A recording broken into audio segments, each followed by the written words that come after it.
Bonjour à toutes et à tous. Bonjour à l'Afrique qui se lève. Rassurez-moi si vous m'entendez, avant que je ne commence la conversation. Est-ce que désormais vous avez le son? Oui, je crois que je l'ai rétabli. Vérifiez et dites-moi. Merci Christian. Donc, bonjour à toute l'Afrique des libertés. Je vous apporte le soleil, l'énergie, les bénédictions de la terre africaine du Niger, où votre serviteur séjourne, en compagnie de nos intrépides avocats, Maître Ndifutao Woshaou Aboubek, Maître Alexis Hiou et Maître Sylvain Senda. Ce matin, j'aimerais consacrer quelques minutes à évoquer la mauvaise foi du régime algérien. Laquelle mauvaise foi le perdra? Merci d'ores et déjà de partager cette conversation matinale. Depuis le terrain, à Niamey au Niger, au cœur de notre peuple africain, que je remercie, tout comme je remercie les plus hautes autorités de ce pays, pour la chaleur de l'accueil qui nous est réservé ici, ma délégation et moi-même. La mauvaise foi du régime algérien le perdra. La mauvaise foi du régime algérien le perdra. Qu'est-ce que je veux dire par là? D'abord, la mauvaise foi, c'est un défaut moral extrêmement terrible qui consiste pour une personne, individuelle ou collective, à ne jamais reconnaître la vérité. Que ce soit une vérité logique ou que ce soit une vérité factuelle. Une personne de mauvaise foi ne reconnaît jamais la vérité. Pourquoi? Parce que c'est une personne qui est accrochée à des intérêts liés à son mensonge. La mauvaise foi, c'est l'inaptitude à la sincérité, l'inaptitude à la clarté. La mauvaise foi, c'est le refus de partager la réalité du monde avec autrui. La mauvaise foi, c'est vraiment une attitude profondément diabolique qui consiste à voler, en réalité la réalité à l'autre. La mauvaise foi, c'est très clairement l'attitude morale de ceux qui veulent s'accaparer le monde, de ceux qui veulent confisquer le monde. La mauvaise foi, c'est précisément ce par quoi un être humain met fin aux relations justes avec ses semblables. De toute façon qu'une personne de mauvaise foi est en réalité un diable incarné. Les gens se demandent souvent comment Satan se manifeste dans le monde. En fait, Satan, c'est l'esprit de la mauvaise foi. Une personne est satanique dès lors qu'elle prend l'habitude de ne jamais reconnaître la vérité. Une personne est satanique dès lors qu'elle prend l'habitude de voler la réalité à ses semblables. Une personne est satanique dès lors qu'elle prend l'habitude non seulement de mentir, mais de croire en ses mensonges. Et la personne de mauvaise foi va jusqu'à rentrer dans une colère noire lorsque ces mensonges ne sont pas reconnus comme étant la réalité du monde. La mauvaise foi conduit donc à une maladie extrêmement grave de la vie morale qu'on appelle la mythomanie. Les gens de mauvaise foi sont des mythomanes, c'est-à-dire des gens qui fabriquent des faussetés auxquelles ils finissent par croire eux-mêmes. Pourquoi j'insiste à ce point sur la notion de mauvaise foi? Pourquoi j'insiste à ce point là-dessus? Pour que vous compreniez ce qui ne va pas à la tête de l'Algérie, sous le président Abdelmajid Tebboune. Qu'est-ce qui ne va pas en Algérie? Il faut que tout le monde le comprenne. Ce qui ne va pas en Algérie, c'est que à la tête de ce pays, il y a une oligarchie de mauvaise foi. C'est-à-dire, il y a un groupuscule de menteurs qui se sont emparés du pouvoir d'État en Algérie, qui ont dévoyé la lutte révolutionnaire du Front de libération nationale de l'Algérie, qui était l'allié de tous les mouvements révolutionnaires au sud du Sahara. Aujourd'hui, à la tête de l'Algérie, il y a une bande de mythomanes obsédés et invétérés. Mais pourquoi mentent-ils? Pourquoi Abdelmajid Tebboune et ses compagnons mentent-ils? Il faut que l'Afrique comprenne pourquoi le régime d'Algérie est un régime de menteurs. Alors, ils mentent d'abord parce qu'ils ne sont pas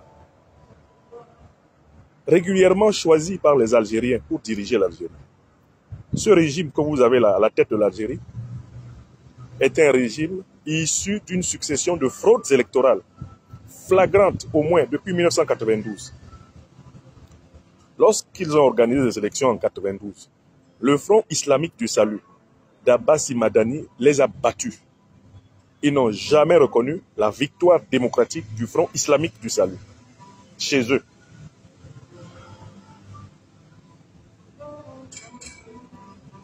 Ils n'ont jamais reconnu la victoire du Front islamique du salut chez eux. Donc le régime là, c'est une oligarchie de généraux qui ont dévoyé non seulement l'idéologie de libération du Front de libération nationale d'Algérie, mouvement historique allié des mouvements indépendantistes d'Afrique noire, mais en plus ce sont des gens qui ont volé la souveraineté populaire du peuple algérien. Parce que tout ce qui s'est fait en Algérie, au moins depuis 1992 jusqu'à maintenant, c'est une succession de fraudes électorales. Abdelmajid Tebboune, que vous voyez, c'est lui-même et ses alliés, les généraux qui tiennent l'Algérie en otage, c'est eux-mêmes qui fabriquent le résultat des élections en Algérie. Donc pourquoi mentent-ils au monde, les dirigeants algériens actuels? Ils mentent au monde parce qu'ils mentent au peuple algérien. Ils mentent au monde parce qu'ils se mentent à eux-mêmes. Ils mentent au monde parce qu'ils sont en réalité l'émanation de l'esprit du mensonge. L'esprit diabolique, l'esprit de la mauvaise foi. Ça, c'était le premier point de mon intervention ce matin. Il faut que les Africains comprennent de quelle nature est le régime algérien actuel. C'est un régime de menteurs, de mythomanes. Parce que c'est un régime qui ment d'abord sur la souveraineté populaire algérienne, qu'il a volée. Et par conséquent, pour exister dans le monde, ce régime a besoin de mentir. L'une de ses façons de mentir dans le monde, c'est de se fabriquer des ennemis imaginaires sur la base de son mensonge pour se légitimer à travers ces ennemis imaginaires face au peuple algérien qu'il escroque. Est-ce que vous comprenez? Bon. Maintenant, deuxième chose. Quels sont les faits concernant la situation au Sahel? Les faits que les dirigeants algériens actuels refusent de reconnaître et qui sont pourtant incontestables. Quels sont ces faits? Je vais les énoncer. Le premier fait est le suivant. La déstabilisation que connaît le Sahel, notamment le Mali, le Burkina Faso, le Niger, le Tchad, est partie de groupes terroristes amplement armés, financés, soignés, logés, protégés, médiatisés par l'Algérie. Ça, c'est le fait scientifique, incontestable. Toute la rébellion, tous les groupes terroristes qui opèrent au nord du Mali, au nord du Niger, qui opèrent au Burkina Faso, ont leur base arrière en Algérie. Les deux principales organisations terroristes qui existent dans ce monde, à savoir Al-Qaïda et l'État islamique, et qui sont l'émanation des renseignements généraux de l'OTAN, ces deux organisations terroristes ont leurs dirigeants sahéliens en Algérie.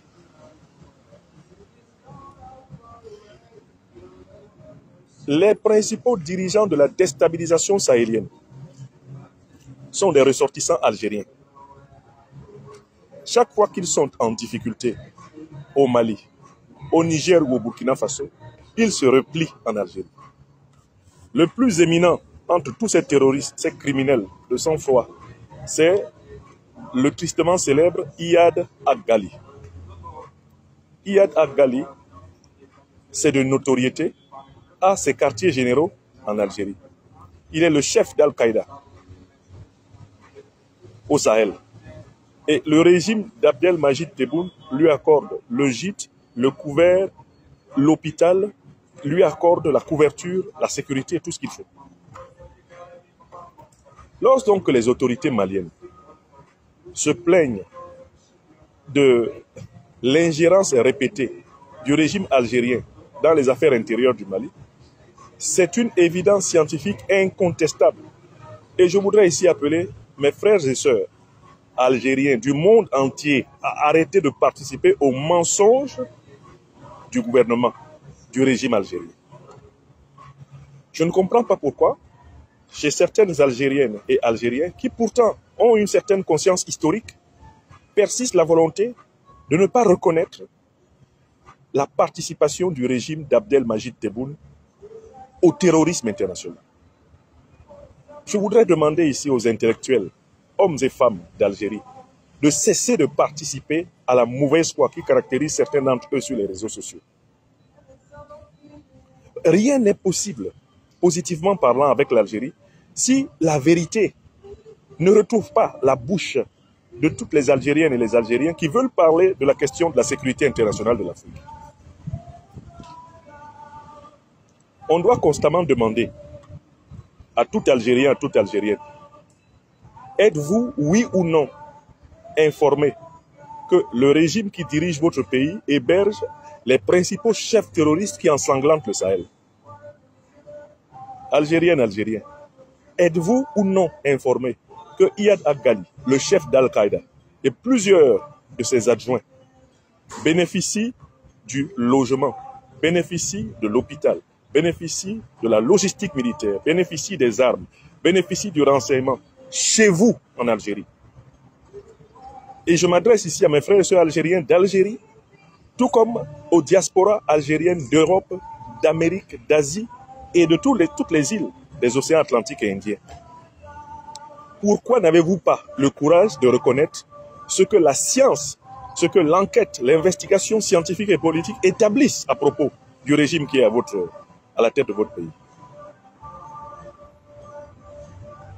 Alors, maintenant, le Mali a non seulement documenté, mais démontré que l'Algérie a délibérément décidé d'agresser le Mali dans le territoire malien, de détruire les capacités militaires maliennes, afin de protéger les groupes terroristes qui ensanglantent le Mali. La destruction du drone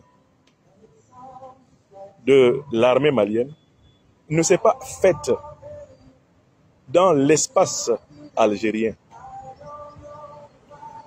Le gouvernement malien a fourni toutes les preuves scientifiques que son drone a été détruit dans l'espace souverain, dans le territoire souverain du Mali, par une munition tirée par l'Algérie, eh bien, à partir de son territoire.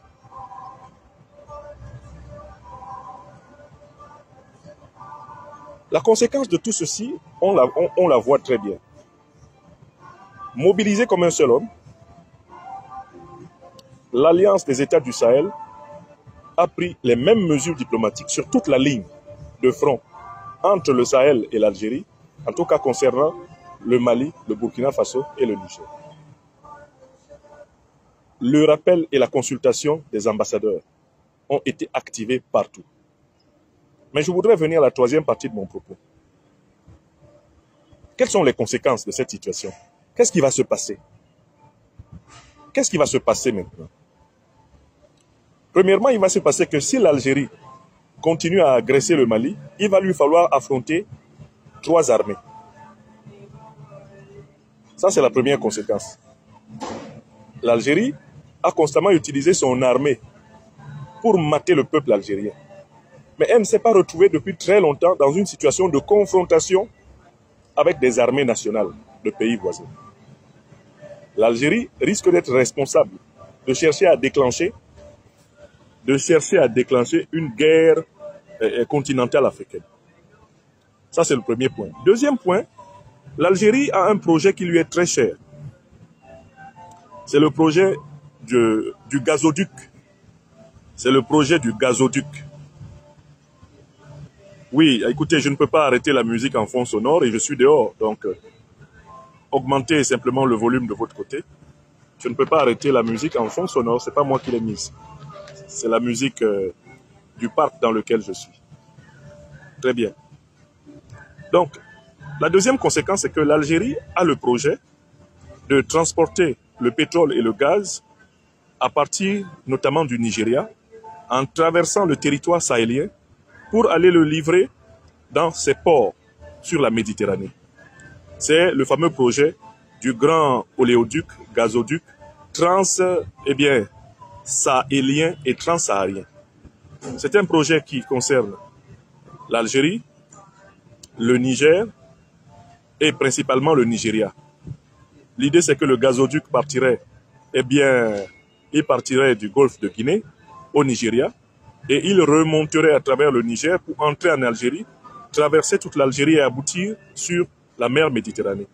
Si jamais un tel oléoduc était réalisé, ou gazoduc était réalisé, il permettrait en effet à l'Algérie de s'assurer, avec tous les pays partenaires à ce projet, des ressources, des devises internationales faramineuses. Si l'Algérie persiste à agresser le Sahel, à agresser la Confédération des États du Sahel, tous les projets dans lesquels elle envisage de prospérer au sud du Sahara vont être abolis. Et dans cette situation, c'est le Maroc qui s'apprête à remporter la mise. Parce que le Maroc a un contre-projet par rapport au projet algérien. Le gazoduc que l'Algérie aimerait construire avec le Niger, avec le Nigeria, a un adversaire, un rival. C'est un projet qui, cette fois-ci, est porté par le Maroc et qui, quant à lui, traverserait d'ailleurs plusieurs pays en longeant la côte atlantique, remontant par le Maroc jusqu'à la Méditerranée et pour entrer en Espagne, en Europe. D'accord? Donc, si l'Algérie persiste, 1, dans sa mauvaise foi, 2, dans ses agressions, persiste dans son soutien au terrorisme, elle va perdre le moindre contact diplomatique avec les pays de l'Afrique. Et elle va perdre tous les projets faramineux. Tous les projets faramineux. Donc, alors, j'informe les uns et les autres que nous organisons plutôt notre conférence dédicace demain jeudi. Je vais vous informer dans l'après-midi parce qu'on a été vraiment dans des délais très courts. Nous organisons notre conférence dédicace ici à Niamey plutôt demain jeudi. On ne pourra pas la faire ce mercredi parce que nous avons encore plusieurs audiences qui ne sont pas achevées. Nous programmons la conférence dédicace pour demain jeudi. Je vais en parler au moment de la conclusion de cette intervention matinale. D'accord? Ce n'est pas aujourd'hui. C'est demain, jeudi, que nous allons, demain jeudi 10, que nous allons tenir notre conférence dédicace. D'accord? Très bien. Donc, c'est le Maroc qui risque de rafler la mise dans ce projet de gazoduc, d'oléoduc, en passant cette fois-ci par la côte atlantique. Maintenant, il y a une troisième conséquence. L'Algérie s'est permise de fermer son espace aérien, de refuser son espace aérien, aux aéronefs partant du Mali. La conséquence en est que une décision équivalente est en train d'être prise par la totalité des pays de l'AES, interdisant à tout aéronef qui passe par l'espace aérien algérien d'entrer au sud du Sahara, avec une conséquence que la plupart des aéronefs qui viennent vers l'Afrique de l'Ouest, qui viennent vers l'Afrique centrale, ou même qui vont en Afrique de l'Est, seront désormais obligés de faire des détours de 2000 à 3000 km par vol. C'est-à-dire que presque tous les vols vont être modifiés de 2000 à 3000 km de plus. Est-ce que vous entendez? De 2000 à 3000 km, eh bien, de détours de vol vont être imposés, sont en train d'être imposés aux aéronefs qui viendraient à circuler dans le ciel d'Algérie et qui souhaiteraient aller au sud du Sahara. En fait, l'Algérie est en train littéralement de se suicider géopolitiquement avant bientôt de se suicider économiquement. Par sa volonté, en réalité, de dominer, de truander, de manipuler, de déstabiliser le Sahel, l'Algérie est en train de devenir un État paria, non seulement à l'intérieur de l'Afrique du Nord, mais sur toute l'Afrique continentale. Voilà les trois conséquences que je vois. Donc, conséquences géostratégiques, ça devient un État qui se situe comme un ennemi de l'Afrique noire. Conséquences économiques, ça devient un État qui va être incapable de participer aux affaires avec l'Afrique noire. Et troisième conséquence, mais des conséquences en fait à très long terme, qui sont des conséquences commerciales, qui sont des conséquences diplomatiques. Le régime algérien s'installe eh bien, définitivement dans l'histoire comme un régime terroriste. Il va donc y avoir à un moment donné, au niveau des grands alliés géopolitiques du monde, une décision à prendre par rapport à l'Algérie. Parce que l'Algérie, qui est à la fois un suppôt de l'OTAN et une amie au sens politique du terme, historique du terme de la Russie, va être obligée de choisir. Parce que l'Alliance des États du Sahel a des accords sérieux, solides, des accords qui se renforcent avec la Fédération de Russie. Donc l'Algérie ne peut pas à la fois servir l'OTAN et les organisations terroristes que l'OTAN a générées, et de l'autre côté prétendre être l'ami de la Russie et l'ami de l'Alliance des États du Sahel qui combat les terroristes, des organisations fomentées par l'OTAN. Donc voilà pourquoi moi je peux prédire que ce régime algérien risque de faire imploser l'Algérie. Parce que quand on passe tout son temps à vouloir déstabiliser les autres, on finit par renforcer ses ennemis intérieurs et par se diviser soi-même. Le régime algérien qui passe son temps à héberger les terroristes va finir par imploser sous la sédition des groupes criminels qui prospèrent sur son sol. Voilà comment je conclue en disant la mauvaise foi du régime algérien le perdra. Tout le terrorisme que l'Algérie actuelle sème dans le Sahara et dans le Sahel va se retourner contre elle. Des milices terroristes sauvages vont se comporter bientôt en Algérie comme on l'a vu en Libye. Le guide libyen, Muammar el-Kadhafi, avait commis l'erreur en son temps de tolérer sur le sol libyen la prospérité de nombreuses milices qu'il croyait au service éternel de son régime. Mais les milices ont une tradition de mercenariat telle que elles s'offrent toujours aux plus offrants. Et elles sont opportunistes. Elles changent comme des girouettes. Tous les groupes criminels que l'Algérie entretient sur son sol finiront par retourner les armes contre l'Algérie. Donc, en continuant à héberger les organisations terroristes, Al-Qaïda, l'État islamique, en continuant à nourrir les chefs terroristes, en continuant à les médiatiser, en continuant à les protéger, l'Algérie est en train de préparer sa rébellion et sa propre guerre civile. Parce que ces groupes terroristes qui se renforcent en Algérie finiront par s'intéresser au pouvoir en Algérie. Ils finiront par retourner le couteau de l'Algérie contre elle-même. Voilà pourquoi je vous dis, sans risque de me tromper, que l'Algérie, par la politique internationale qu'elle mène au Sahel, est en train d'aller elle-même vers une guerre civile interne. Je vous demande d'observer ce qui va se passer. Je me donne un temps d'observation sur l'Algérie les 5 prochaines années. Il est pratiquement certain qu'une guerre civile intérieure à l'Algérie va éclater en raison du renforcement des groupes criminels à l'intérieur de ce pays, des groupes de milices à l'intérieur de ce pays. On risque d'assister à la déflagration de l'Algérie comme on a assisté à la déflagration de la Libye. À force d'accumuler des forces désordonnées, à force d'accumuler des groupes de mercenaires, à force d'accumuler et de nourrir des milices sur son sol, l'Algérie va se livrer elle-même à une guerre civile. Vous avez compris? C'est ce que je voulais dire aujourd'hui. Et c'est le sens de la phrase « La mauvaise foi du régime algérien le perdra ». La mauvaise foi du régime algérien le perdra. Quand tu choisis de servir Satan pour asservir tes semblables, n'oublie jamais que Satan finit par t'asservir toi-même. Je recommence une deuxième fois. Quand tu choisis de servir Satan pour asservir tes semblables humains, n'oublie jamais qu'au bout du compte, celui que Satan veut, c'est toi-même.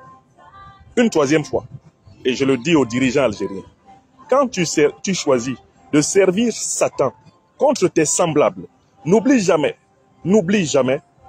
qu'en fait, au final, c'est Satan qui va t'asservir. Voilà ce qui attend l'Algérie. Je vous donne une échelle d'observation de 5 ans pour voir l'Algérie s'envoler dans une guerre civile. Nous sommes aujourd'hui le 9 avril 2025. Je m'adresse à vous depuis Niamey. Et c'est demain, jeudi 10, que se tiendra la conférence dédicace de notre livre phare, L'impérial terrorisme, ici à Niamey, au Palais des Congrès, probablement à partir de 10h, 10h30, au Palais des Congrès de Niamey, la conférence dédicace de votre serviteur pour présenter le livre phare de ce début d'année, L'impérial terrorisme, a lieu. Je tenais simplement à commencer cette journée par cette contribution pour éclairer le phénomène diabolique de la mauvaise foi du régime d'Algérie. Merci à celles et ceux qui ont partagé cette émission matinale. Je vous dis Inakawana, je vous dis salam alaikum depuis notre terre africaine. Je suis à Niamey au Niger, eh bien, gorgé et nourri de soleil et de vent. Gorgé et nourri de l'amour de notre peuple. Et je voudrais une fois de plus remercier les plus hautes autorités de la République africaine du Niger, à la tête desquelles son Excellence, Monsieur le Général d'armée Abdourahmane Tiani, président de la République, chef de l'État, président du CNSP. Je tiens à remercier eh bien, les plus hautes autorités de ce pays, une fois de plus, pour la qualité, la chaleur de l'accueil réservé à la délégation de l'Institut de l'Afrique des Libertés que nous avons l'honneur de conduire ici. Vous avez vu hier les images de la séance de travail des avocats du collectif de l'Institut de l'Afrique des Libertés. Nos avocats ont travaillé pendant de très longues heures avec la famille de Moustapha Banga, assassiné le 21 septembre 2023 à l'ambassade de France ici au Niger. C'est un travail extrêmement important pour préparer le procès intenté contre l'ancien ambassadeur français, eh bien ici au Niger, Sylvain Ité, à propos de la disparition de cet homme. Nos avocats ont mené un travail de terrain intense ces dernières heures. Je tiens à les en féliciter. Et à dire que l'Institut de l'Afrique des Libertés s'engage à défendre la cause de toutes les Africaines et de tous les Africains lâchement assassinés par des puissances étrangères. Nous allons judiciariser toutes ces causes. Nous allons documenter tous les crimes commis par les puissances néocolonialistes et impérialistes sur le sol africain et nous allons les porter dans tous les tribunaux disponibles de cette planète. Les vies africaines, eh bien, elles comptent. Une vie humaine n'est pas inférieure à une vie humaine. Comme on dit chez nous, en langue sango du Centrafrique, Zokwezo. Zokwezo. D'accord? L'homme vaut l'homme. L'homme vaut l'homme. Tout homme égale un autre homme. Tout homme vaut un autre homme. Eh bien, nous sommes déterminés à documenter toutes les violations liberticides, non seulement les violations anthropocides, toutes les violations, les atteintes graves à l'existence des Africains par des puissances néocolonialistes, colonialistes, impérialistes. Nous allons les documenter et nous allons les porter dans tous les prétoires du monde. Le temps de la vie africaine gratuitement ôté est passé. ainsi soit-il. Voilà, donc à mes amis de Niamey, c'est plutôt demain la grande rencontre avec vous, eh bien, au Palais des Congrès pour la conférence dédicace. Nous accélérons les préparatifs. Nous avions un délai très petit, mais nous avons encore, eh bien, quelques audiences. Voilà pourquoi c'est plutôt demain jeudi que se tiendra notre dédicace. Plaise à Dieu. Merci. Portez-vous bien. Merci à celles et ceux qui ont partagé. Je vous salue. La première chose, abonnez-vous à cette page. Cliquez sur le bouton s'abonner qui s'affiche juste en bas. Et la deuxième chose, cliquez sur la cloche de notification pour ne rater aucune des vidéos que je publie ici très régulièrement. Retrouvez KDV Africa sur YouTube, Facebook, TikTok.